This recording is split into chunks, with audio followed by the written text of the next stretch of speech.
जय जगन्नाथ बंधु माने आजिर एही कहानी कालसकु आपण मानकु स्वागत एवं अभिनंदन।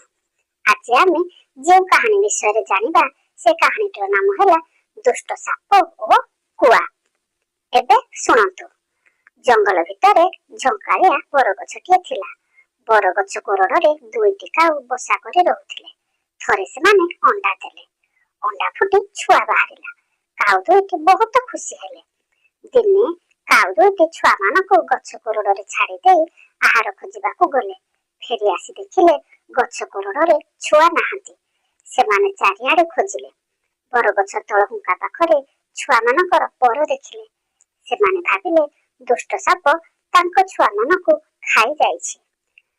काऊ दुईटी बिलुआ नना पाखकू जाई सबु कथा कहिले। बिलुआ बड़ चतुर। से काऊ को गोटाए कथा बताई देला। ता परदिन काउटी उड़ी उड़ी राजनगर को गला। राजा झियो पोखरी कूଳରେ गहना थोई देई सांग साथी मानक सांगरे गाधौथिले।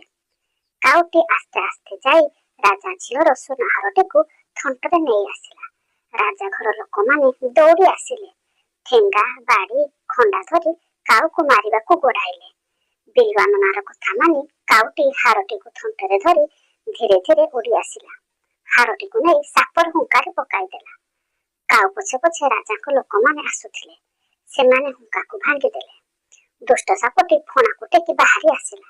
राजा को लोक माने सापकू मारी सुनाहारटीकू नेई गले। काऊ दुईटी गछ कोरडरे खुशी रे रहिले।